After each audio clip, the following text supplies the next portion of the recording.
La doctora Roxana Araujo es epidemióloga, exsecretaria de Salud, consultora de hoy mismo sobre este tema. Doctora, ¿cómo evalúa, cómo valora la evolución de la pandemia y este caso particular del departamento de Cortés y El Progreso? Buenas noches. Sí, muy buenas noches, licenciado, y buenas noches a toda la audiencia. Considero que esta estrategia que se tomó y que se inicia el día de ayer en el departamento de Cortés, pues de alguna forma sí va a tener un resultado positivo. De repente, lo ideal, y siempre lo hemos mencionado nosotros, que cuando se inicia la detección de casos confirmados en el país, pues en ese tiempo era prolongar todo este aislamiento durante los 14 días que tenemos nosotros contemplados como el periodo de incubación. Sin embargo, ya es una medida bastante grande, por decirlo así, en un departamento netamente productivo como es el departamento de Cortés, y consideramos pues que esto va a traer algo positivo en cuanto a la incidencia de casos en los próximos días. Muy bien. Usted sabe que aquí en el noticiero le hemos propuesto al gobierno que reconsidere el asunto de 3 días, 2 de ellos con 3 dígitos y el viernes con 4 dígitos. Por ejemplo, y esto lo compartimos con usted y fue una propuesta que surgió con usted y que también nos acompañó el doctor Omar Videa, el doctor Somoza en San Pedro Sula y varios especialistas, el doctor Tito Alvarado incluso también sobre este tema. Mostramos por favor para que quede claro, por ejemplo, cuántas personas aquí en el Distrito Central, por ejemplo, van a salir mañana miércoles. Van a salir 262.512 personas, porque es la sumatoria de los 3 dígitos, 4, 5 y 6. Esto solo es en el Distrito Central, 262.512, versus, si solo tuviéramos un dígito, sería, por ejemplo, el número, en este caso sería el número 2 con 87.620. O perdón, el número 3 que serían, sí, el número 3 con 87.789.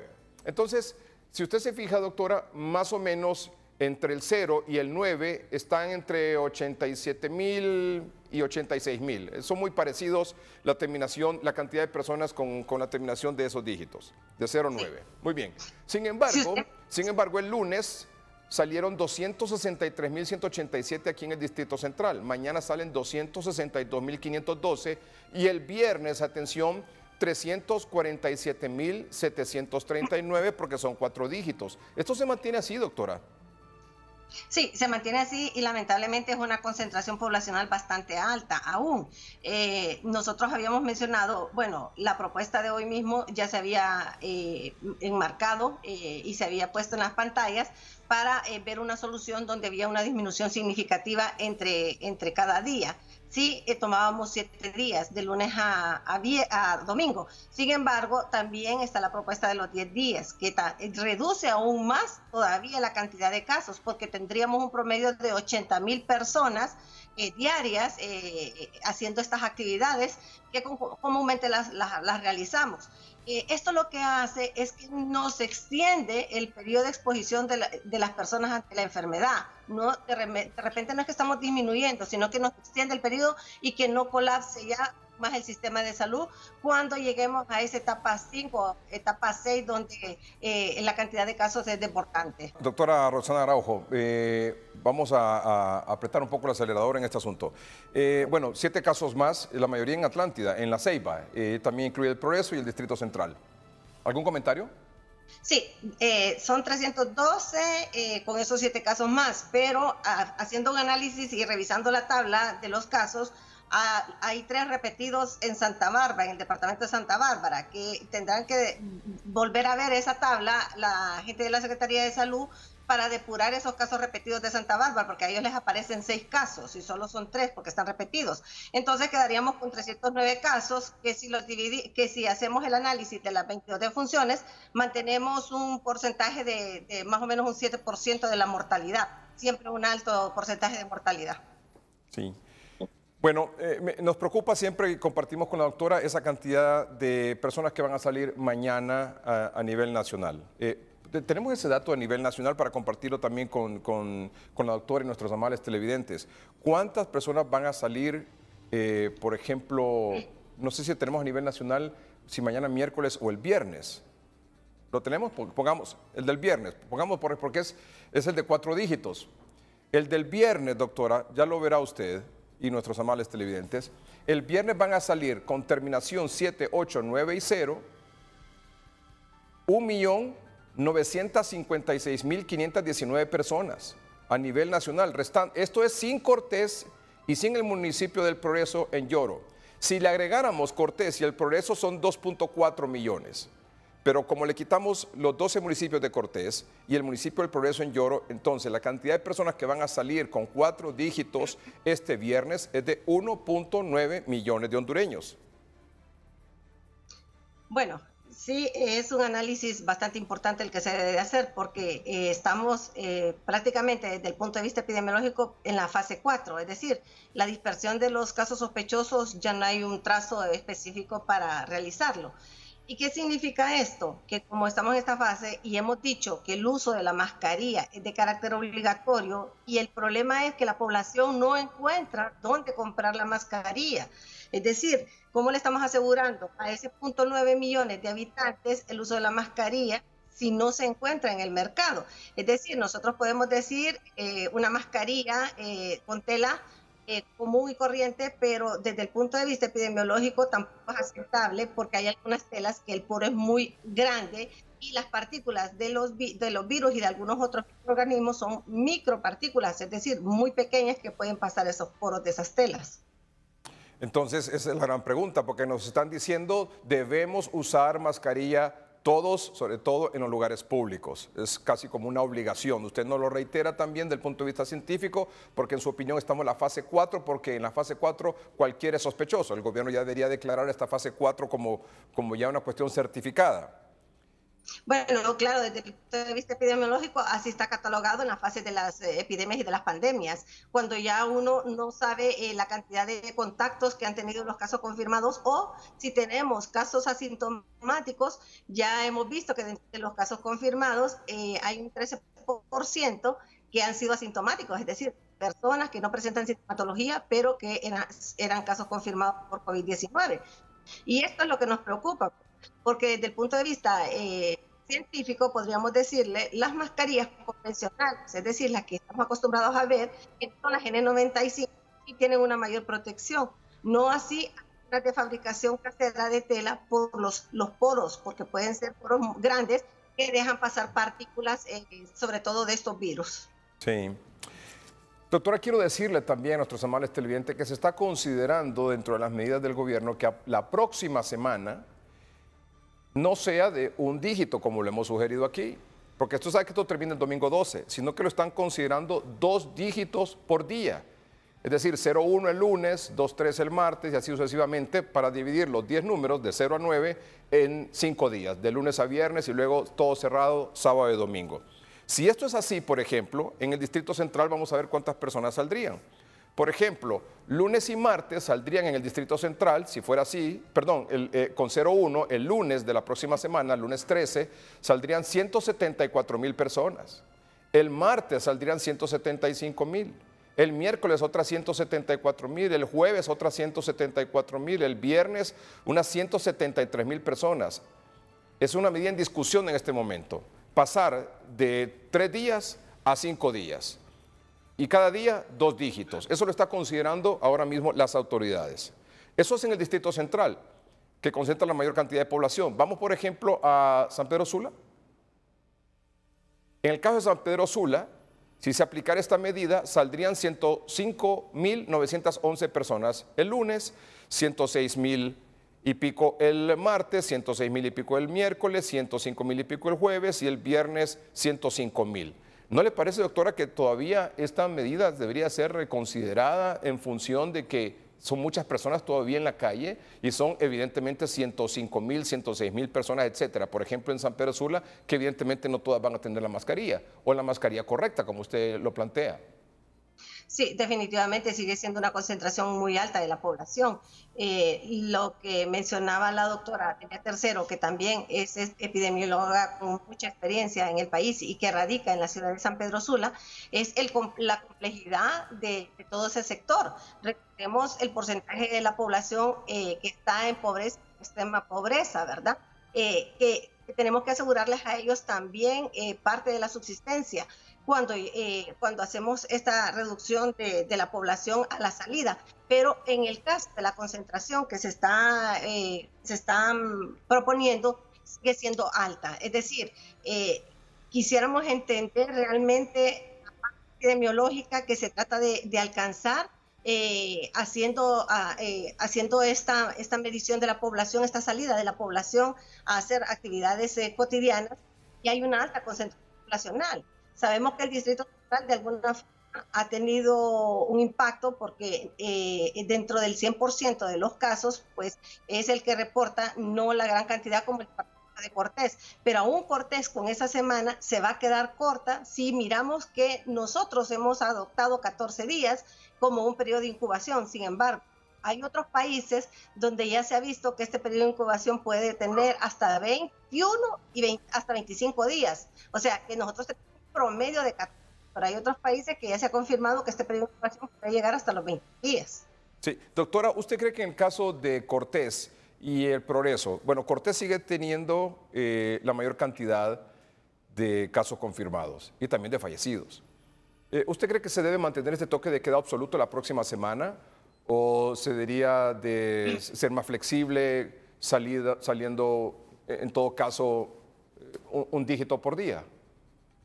Pues mire, si hablamos desde el punto de vista epidemiológico, lo ideal hubiera sido desde el inicio, desde los primeros casos, mantenernos esos 14 días del periodo de incubación que se mantiene en el país por recomendaciones de la Organización Panamericana de la Salud de manera continua. Pero eso sí, asegurándole a la población la subsistencia, porque ese es el gran problema que tenemos nosotros. O sea, tenemos un comercio informal bastante grande, es decir, personas que viven de la venta de productos perecederos. Entonces, ¿cómo asegurar que estas personas no vayan a esa pérdida, pero asegurar también que la población no se exponga? O sea, se tendrían que haber estudiado mecanismos factibles para que la población también tuviera los alimentos necesarios para esos 14 días, para irse de un solo corrido.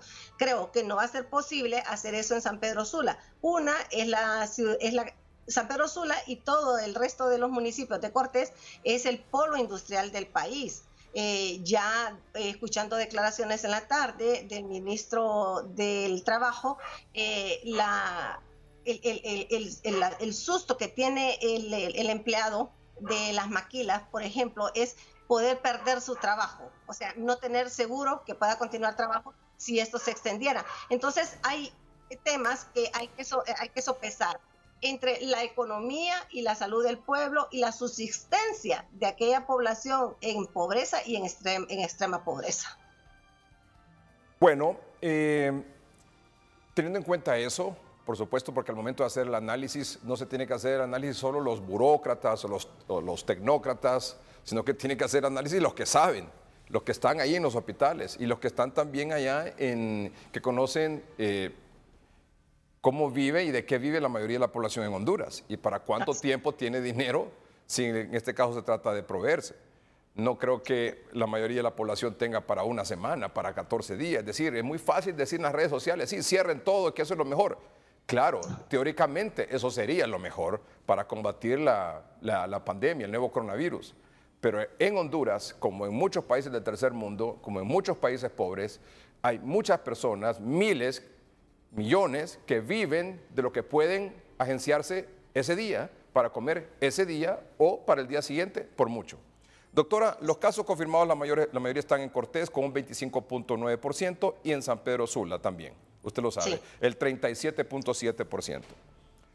La edad promedio de los casos confirmados es de 41 años. Sí. La edad promedio de los casos confirmados es de 41 años. ¿Por qué, doctora? Esa es una ventaja también, que los casos confirmados estén en ese rango, porque también hemos dicho que nosotros estamos tomando la experiencia de China, ahora de Italia, de España, de lo que pasa en Estados Unidos. Y sabemos pues que el comportamiento de la enfermedad y la mortalidad va a depender de cómo actúe el sistema sanitario y la parte gubernamental en cada país. De hecho, nosotros tenemos una tasa de mortalidad alta en comparación al resto de los países de Centroamérica, por decir la más alta después de Nicaragua, a pesar de que Nicaragua ahorita registra muy pocos casos, pero tiene una tasa de mortalidad del 16%.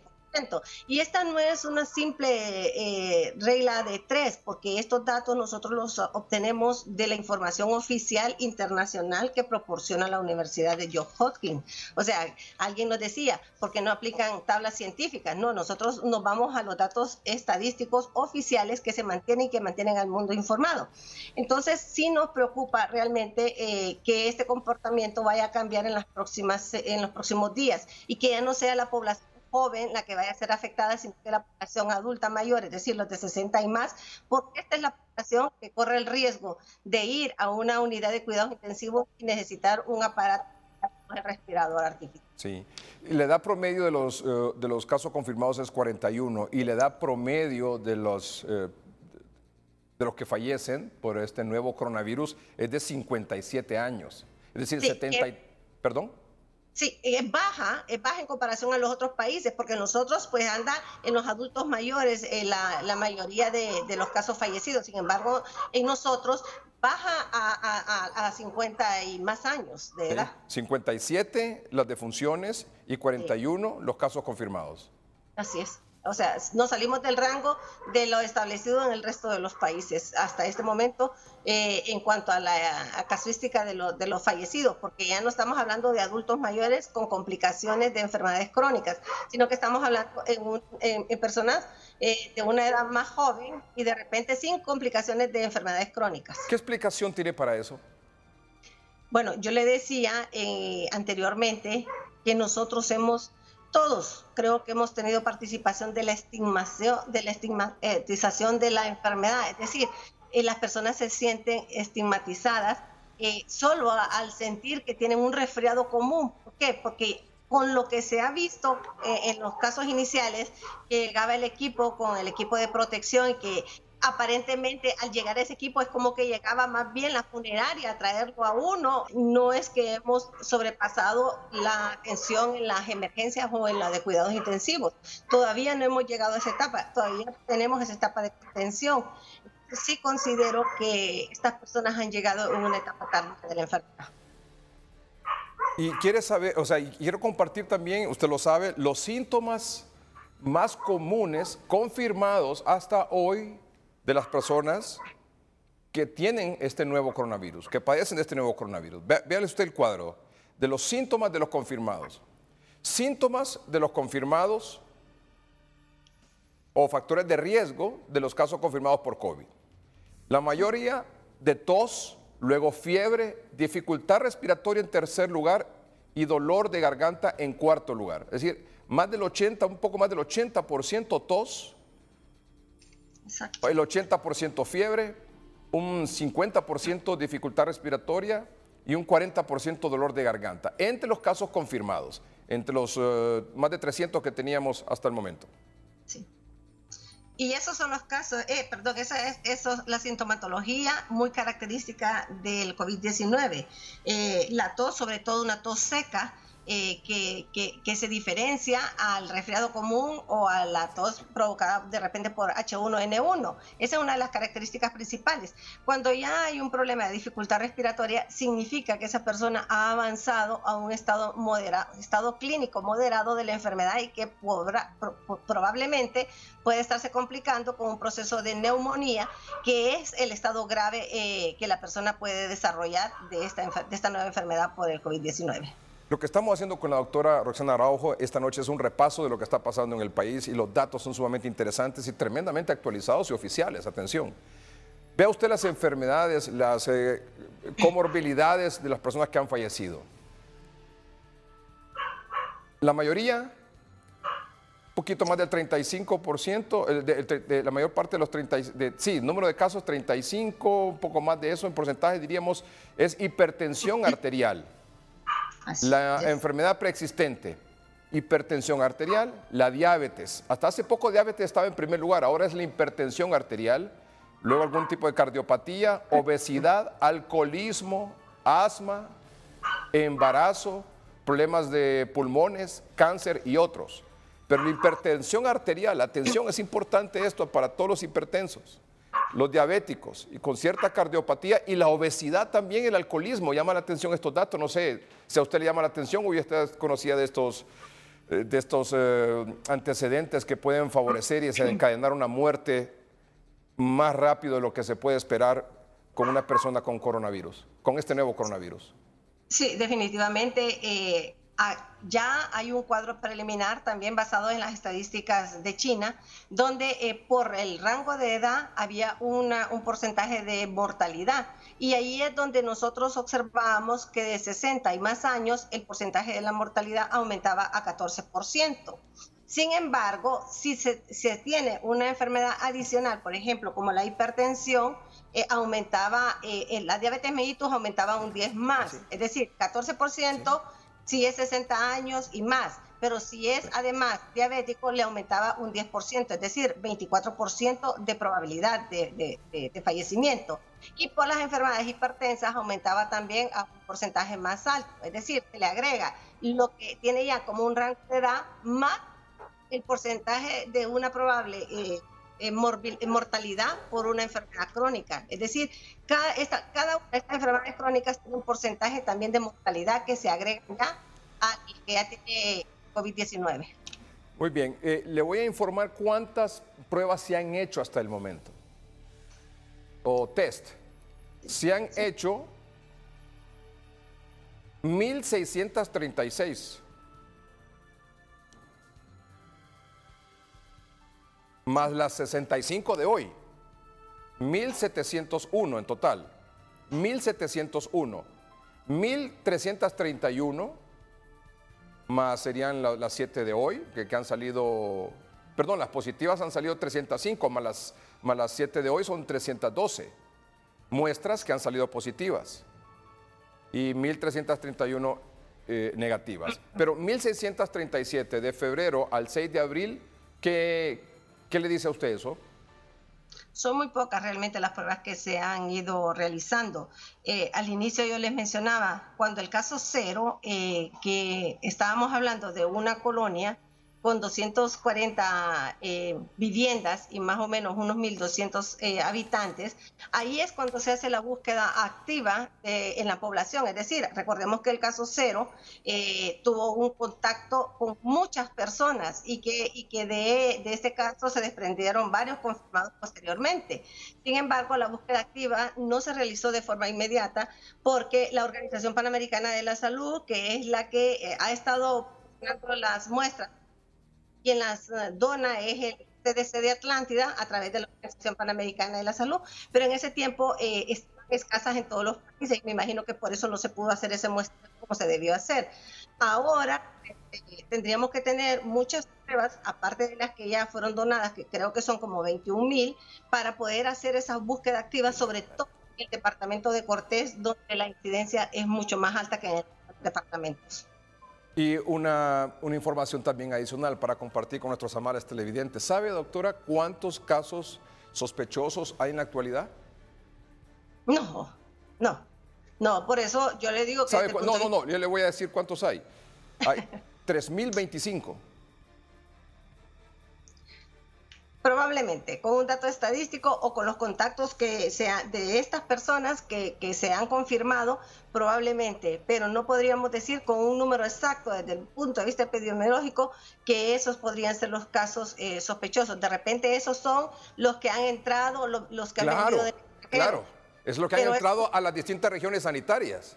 Sí, pero eso no nos da la totalidad de las personas que pero le da una idea de que si son 3.025 y por uno, ¿cuántos podrían ser?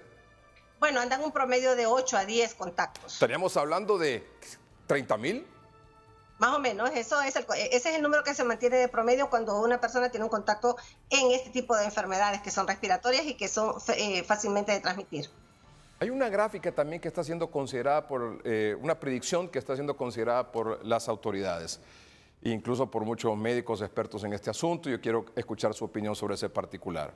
Nos dicen que para el 15 más o menos de abril, oiga bien, para el 15 de abril podemos tener en Honduras confirmados unos 1.300 casos, casi 1.400, para el 15 de abril.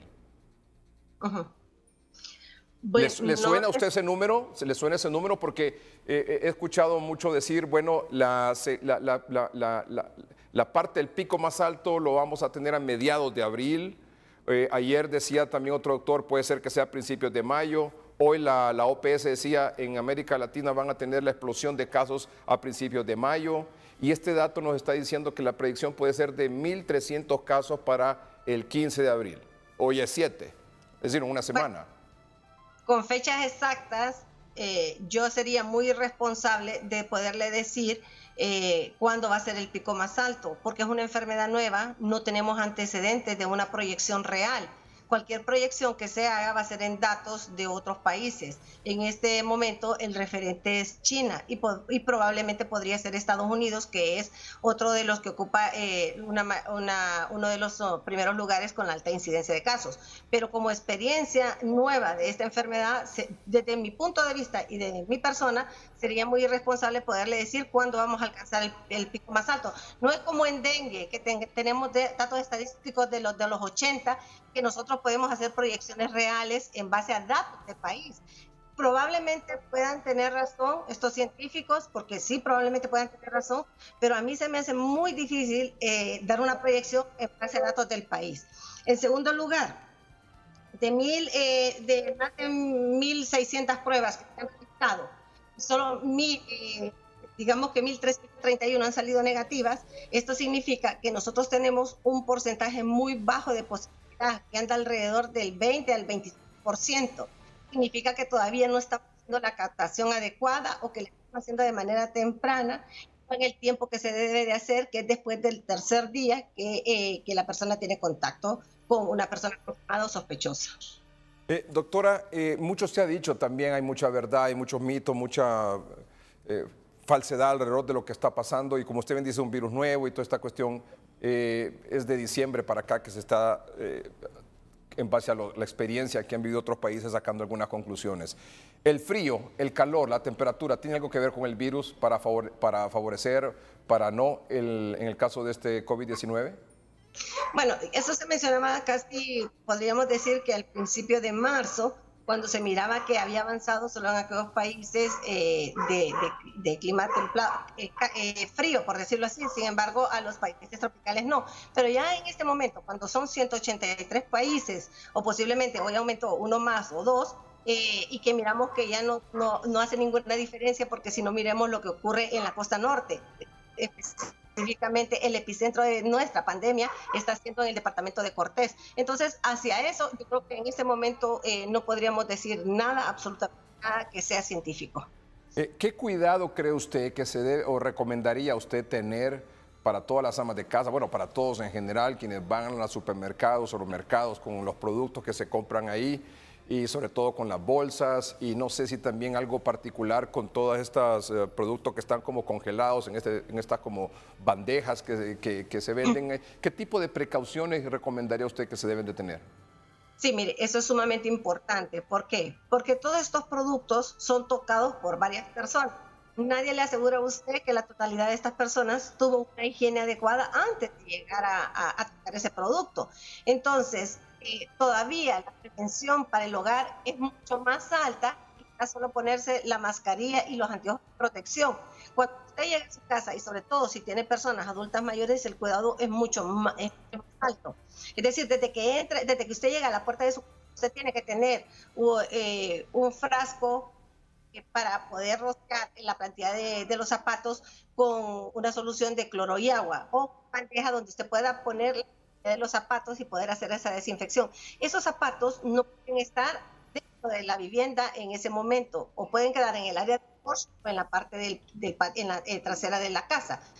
Eso en principio. Segundo, cuando ya entra a la vivienda, inmediatamente se tiene que quitar la ropa que viene que trae esa ropa. Si no es lavada de forma tiene que poner en una bolsa y amarrar esa bolsa hasta que sea lavada. Segundo, si tiene agua, disponibilidad de agua, se tiene que bañar, porque es necesario hacer ese proceso de desinfección. Si no tiene agua para hacer ese proceso, porque sabemos que también estamos racionalizados, tenemos un racionamiento del agua, tiene que hacerse una desinfección de las áreas expuestas, de las que no ha cubierto la ropa, que también puede ser con una solución de agua y jabón. Eso se hace necesario. Con todos los productos, con los frascos enlatados, con los frascos de plásticos, con cualquier frasco o con las bandejas, se tiene que pasar también con una solución de cloro y agua de 1 en 10, es decir, una parte de cloro en 10 de agua. ¿Y qué opina usted de ese asunto de la cloroquina y algunos tratamientos que supuestamente se están dando para esto o no se están dando? ¿Qué sabe sobre eso? Sí, mire, de hecho, hace 2 días, creo exactamente, estuve en una comunicación, o el día de ayer precisamente fue, con el exdecano de la Facultad de Ciencias Médicas, el doctor Medina, que todos sabemos que es un científico. Él ha iniciado un estudio piloto en 4 hospitales, aquí en el Distrito Central y en el Leonardo Martínez, con la utilización de varios medicamentos. La hidroxicloroquina, la cloroquina y lo que es la acitromicina ya está, por lo menos en Estados Unidos, la FDA ya dio su aprobación. ¿Y por qué? Porque la hidroxicloroquina tiene un efecto que penetra la célula, y al penetrar la célula sí puede cambiar el pH de la célula, y eso ayuda a disminuir la replicación del virus al cambiar el pH, porque generalmente se desarrolla un pH ácido, y la hidroxicloroquina pues la convierte en un pH alcalino. A esto, hay otros estudios científicos que de repente no son tan grandes, porque como esta es una enfermedad nueva, donde le han agregado zinc, y eso le explicaba yo también al doctor Medina. Pero ¿qué es lo que hace el zinc dentro de la célula? El zinc por sí solo no penetra la célula, pero la cloroquina le sirve de transporte. Entonces la cloroquina convierte el pH alcalino dentro de la célula, y el zinc inhibe la replicación del virus. Entonces sí es una combinación. Bueno, mañana entonces aquí en el Distrito Central salen casi 300.000 personas, hay un riesgo masivo de contagio. Esperemos que estas casi 300.000 personas aquí en el Distrito Central todas usen mascarillas y tomen las precauciones del caso, mientras las autoridades de gobierno toman decisiones, diría yo, un poco más acertadas en función de evitar tanta aglomeración, porque hoy la aglomeración es en bancos, supermercados, gasolineras, mercados. El día de mañana esa aglomeración puede ser en los hospitales. Doctora, de nuevo, muchas gracias. Bueno, gracias, José. Es la doctora Roxana Araujo, epidemióloga, exsecretaria de Salud.